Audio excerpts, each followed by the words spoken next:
Day 10, we're going 30 for 30. Trying to go 30 days in a row of posting. It's been fun. Oh, shit. Here we go again. This is a card set that I've seen these cards in. It's Project 70, and I want to just dive a little deeper when we get started. Inspired by another post here about Garbage Pail Kids, which we'll actually get to later this show also. I thought that side I had already planned that, and then I came across this. I decided to make one about Topps Project 70. I just recently became aware of this awesome set and, well, went down the rabbit hole. Pictured are my first three pickups. And just scrolling at, look how, I mean, these are just cool looking cards. It's nice looking stuff. That's Fernando Tatis Jr. It's fun. I mean, that's what this is. Is this killing the bird? It sure is. Here's the, come on.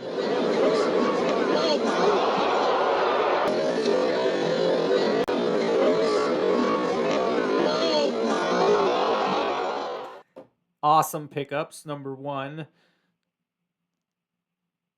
I thought this was somebody else. I like this. I've seen this Venom thing. Maybe that's their whole top 70 is all that Venom kind of stuff. But I thought I saw that on somebody besides Mickey Mantle, but cool. Anyhow, these are different. I wanted to just start with that and just read a little bit. Top celebrates 7 years of baseball cards with a new program that pushes boundaries while paying homage to our heritage. Founded in 1938 as Chewing Gum Company, Topps released their first baseball card set in 1951. Now, 7 decades later, artists and creatives around the globe are revisiting and reimagining 70 years of iconic baseball, each selecting their own MLB players and Topps designs to craft a unique story. And these are some of maybe the featured artists looking for special cards. Collect them all, purchase all 20 cards from any specific artist, and receive an exclusive gold stamp oversized print featuring all 20 cards. Over here, you probably can't see, but it says about the cards. Each artist creates 20 Project 70 cards. New cards launch daily on Topps.com and are only available for 70 hours. Print runs forever. Any cards are posted after the sales window ends. You know, I love that. I love when print runs are posted. Yeah, that's how it all should be. That's very cool. That means they're made to order and never again. Premium 130-point thick card stock, hollow logo security on the back, and they come in encased protective plastic sleeves like you'll see here. And then the seal on it. So that's kind of neat. It's different. I'm different, yeah, I'm different. I'm different, yeah, I'm different. I'm different, yeah, I'm different. Topps is doing things like that, and with football and basketball moving over to Topps, I expect to see more. It's in about a year and a half. Topps will own the rights to NBA and NFL, no longer Panini, and I assume we'll see more cool things like this out of baseball out of football and basketball product.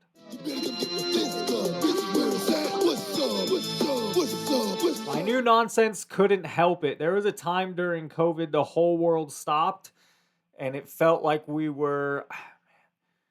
Ladies and gentlemen, before you hear it on the news, I'm going to tell you myself. About an hour ago, we had an incident where one of the employees stuck their arm through the cage and a tiger tore her arm off.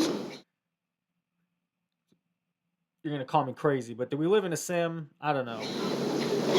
I can give you your money back, or I can give you a rain check. We do live in a sim.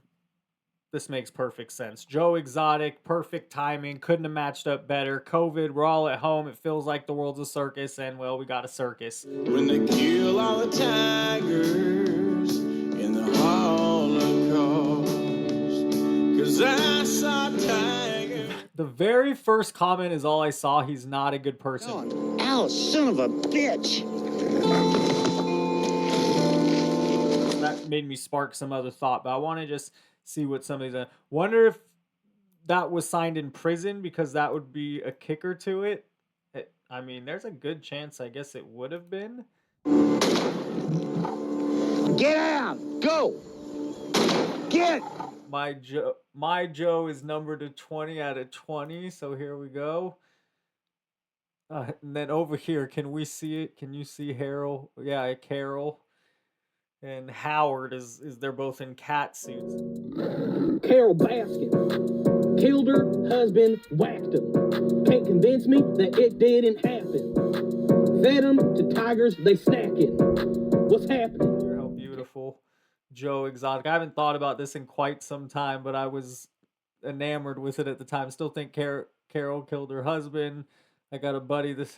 I got a buddy this a year ago. That seems weird. To Matt, love you, Joe Exotic, 2021. Now I understand. I saw time. I was thinking though, the not a good person, OJ Simpson, who died earlier this year. Isn't that right? If I'm wrong, I'll post something, but almost positive. Yeah. Here's a PSA 8 of his rookie card. It's currently selling for $525. It's a low pop count of 657. Curious how this card will perform over time. Now, I also wanted to see players that died and how their charts did, like with Jerry West. I'll go look at this in a few years. Who else? Willie Mays. But you can see, I'm sure this is when he died, right about here, when his card spiked. Somewhere in this time frame, it spiked, and now we're back down in a PSA 8. How about something in a PSA 7? And the 7 is under $300. Yeah, $200. A sale on July 6th. There's under 1,849 in that grade. I mean, for that year, you're going back to 1970. It's hard to find cards in a PSA 7. So to get that for $200 feels like a good price. And that means a PSA 4 has to be like, put it in your collection for $50. Let's see. Yeah, $60. Sold on July 8th, 2024. There's 747 in that grade. So it's not relatively low. Each grade has under 1,000, but it seems like there are plenty of these graded out there. But yeah, for $60, a PSA 4, and you could really, I mean, so I bet a PSA 2 is not much cheaper. I'm thinking it's not going to be a ton cheaper. Yeah, $43, you can get a PSA 2. And I'm not saying go put a killer in your collection, but that just made me spark. OJ Simpson was before my time when he played. It was 1994. I was 9. I remember all that. However, I had to inform myself or learn about the history. This guy ran the city, and he was the best freaking running back in the league at a time where running backs kind of mattered. They were looked at, they got a lot more love back then. So anyways, and then obviously the glove didn't fit. You must have quit. Terrible. Anyways, that was, yeah, OJ Simpson just made me think of that. If it doesn't fit, you must have quit. Who is the most overhyped MLB player? I have not read these at all. Julio Rodriguez came into the league, a ton of hype. The first year he was kind of proving it, and this is common. This is very, very common. The one player I'm happy to not see it with so far is Ellie Dela Cruz. He's fun. Keep stealing bases. Oh, there's the lovely Heidi, everybody. Oh, hey. What a great lady. I talked to her backstage. And fun. He's proving it and backing it up with a year 2. Manny Machado. He's had a nice long career. I would disagree with that. What do they say? I don't agree with that. I mean, I couldn't agree more. Hasn't done anything since beating dude up when he was with the Orioles. Has a bad attitude. He's still on Hall of Fame trajectory. What has he done since the Orioles, though? Mediocre at best. 160 home runs since then. A Silver Slugger 2020. 525 RBI. MVP runner-up 2022. And a leader in the Padres clubhouse. Definitely not overrated. I agree with that. That's my initial. I wouldn't put him as a top 10 MLB player or hitter anymore. He's past his prime probably, but he's had a nice, long, solid career. I don't know. Like Manny got paid, then got lazy. That's probably a good sentence and statement right there. Who do the Padres have, though? Tatis. They have 5 players who made the All-Star team, and due to an injury-plagued year, Machado wasn't one of them. Just don't see much of him being on the East Coast. Yep, it's after midnight there, but I mean, all right, I'm over it. But Mike Trout, Jackson Holiday, Mike Trout again doesn't belong on this list. He wasn't overhyped. The dude, they're getting older now. You're talking about guys in their 30s. The part that bothers me when Mike Trout comes up, I hear a lot of people, especially, not to call anyone out, Gio, if you're watching, I don't know if you're watching, but if you are, dude, Mike Trout played defense too. Transition out towards straightaway center field, drifting out toward right center. Trout at the wall, leaps up, and he makes the catch. Mike Trout. And Mike Trout is one of the best defensive center fielders since 2010. He sends one to deep center. Trout back on the track, up against the wall. He holds on. Since the time he came in the league, he might be the best. Now, there's Jim Edmonds and Torrey Hunter, and the list goes further back. I mean, then obviously you can go way further back. But Mike Trout not only hit the ball, he was an excellent defender. It's a shame that he never went to the postseason. It's a shame he didn't get into Anaheim. It's a shame. He decided all that, by the way. He decided to have Orange County as a top place to live in the country. I mean, he decided what his priorities are. Ellie Dela Cruz's list is so stupid. Ichiro and Pete Rose. I haven't seen one. I don't know enough about Jackson Holiday to know, so fine. But all these other names don't belong. Dummy. Yeah. Yeah. Dummy. Yeah. Yeah. Julio, definitely not overhyped is what this person says. Let's scroll for a few more. This list is ridiculous. Bobby Bonilla. Every year they keep talking about him even though he's been done for like 20 years. I mean, well, I wanted some real answers here. Javier Baez was Javier Baez, but he's been so bad it's just expected now. Thank you for a decent answer. Hype is temporary. Recent hype that flopped has been. Thank you, another good answer. Corbin Carroll. But there's plenty of flash in the pan guy. Well, fine. But no one else named one flash in the pan guy. Everyone else named like Cecil Fielder, who had his time. He was a great player in his prime, in his moment. I'm over it. In this box, I'm collecting every single NBA basketball player's rookie card to ever play. Hall of Famers, they get slabbed.